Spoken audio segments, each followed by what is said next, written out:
Hello, I'm Michael Wang, and today I will be talking about Lagrange's theorem. So what is Lagrange's theorem? Lagrange's theorem states that for any finite group G, the order of every subgroup of G divides the order of G. In other words, if H is a subgroup of a group G, and the subgroup of a group is usually denoted like H is less than or equal to G, then the order of G is equal to a constant, which is actually called the index of H in G, times the order of H. And this is actually an integer. And we can use coshets to narrow down possible subgroups. And so for every group, there are two standard subgroups of G, which are the trivial group, which consists of just the identity element, and the group itself. And we want to find more interesting subgroups of G, if there exists any. And we can use Lagrange's theorem to help narrow down our possible suspects. It is important to note that the converse of Lagrange's theorem is not necessarily true, which is that there doesn't have to be a group of order X, where X is a factor of the order of G. All right, since it's a theorem, Lagrange's theorem, it means that we should be able to prove it. So in order to prove the theorem, let's prove the following lemma first. Lemma 1, which is that let H be a subgroup of G, and let R and S be elements of G. Then HR is equal to HF if and only if R S inverse is an element of H.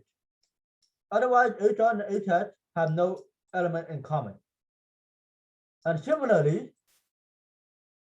for the left coset, RH is equal to SH if and only if S inverse R is in H. Otherwise, RH and SH have no element in common. So let's see if we can prove the lemma. All right.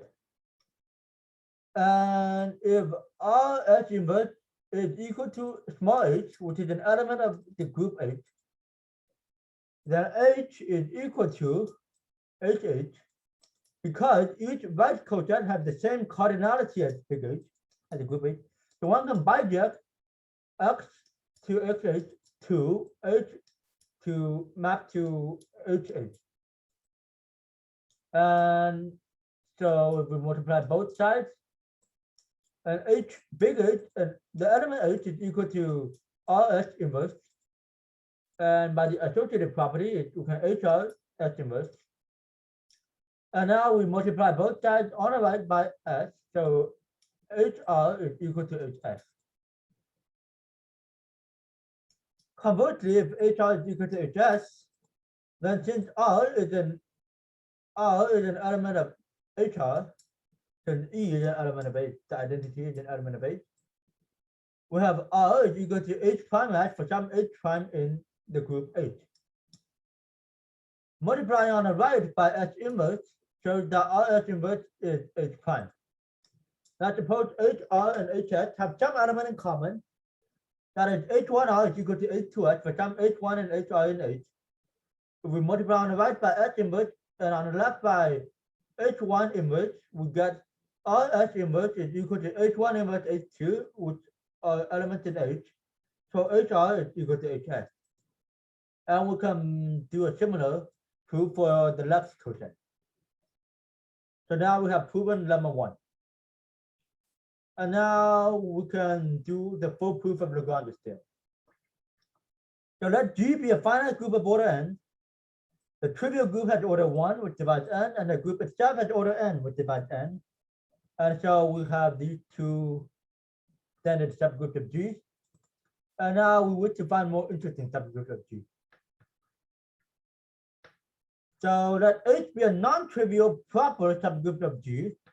So H does not have order n and does not have order 1.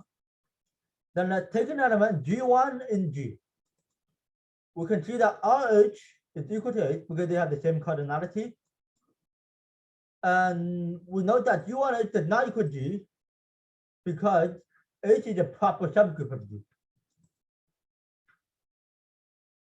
Therefore, we can take another element G2 in H, G2 in G that is not G1H, not in G1H.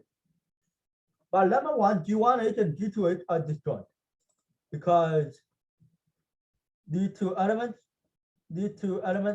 are different because this one is not an H, so they have no element in common. So we know that these two sets are disjoint. So we have the order of G1H is equal to the order of G2H.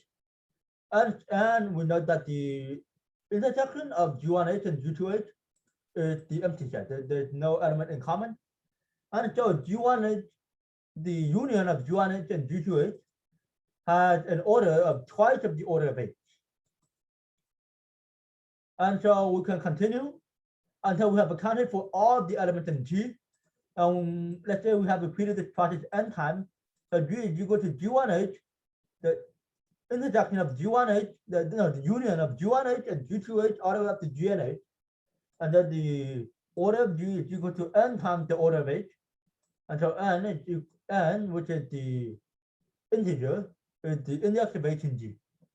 And that's our definition of this n. And as an analogy, each natural number has two standard factors, which is one in itself. Just like every group has two standard subgroups, the trivial group in itself. And if a number is not a prime number, then the number has other factors. So if a group is not a simple group, then it has other subgroups. And simple groups are basically the prime numbers in group theory. They cannot be broken down.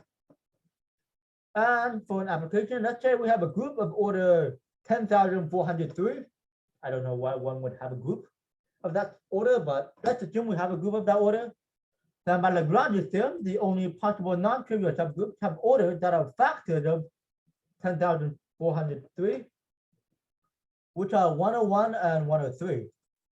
And of course, 1 and 10,403, which are trivial. And so we dramatically narrow down the possible subgroups. And we note there are two corollaries of Lagrange's theorem. Let G be a group and small g be an element of G.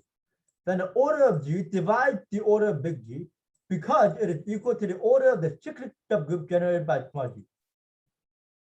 Remember that the order of an element is equal to however many times we apply the group operation of the element to itself until we get to the identity element. And the corollary 2, which actually falls from corollary 1, which is that let G be let the order of G be a prime number, a group of prime order, then G has no proper subgroup and is therefore cyclic. So if we prove it, we say that the order of G is P, be a prime number, and G is an element of G, such that G is not the identity. By corollary 1, the order of G divides big G, and then G is prime, so the order of small g must equal 1 or P. And it cannot be 1 because we already said that G is not the identity, so it has to be equal to G. And it's a cyclic subgroup. And we can prove Fermat's little theorem, which is that a to the p minus 1, a raised to the power of p minus 1 minus 1 divides p. And they can also be used to prove the more generalized Euler theorem, which is that a to the power of the total function of n minus 1 divides n. Well, I'm not going to go into detail. That's some number theory stuff. Corollary 2 can be used to prove Wilson's theorem, which is that the factorial of p minus 1 is equal to minus 1 mod p, where p is the prime number. So yeah, that's basically Lagrange's theorem.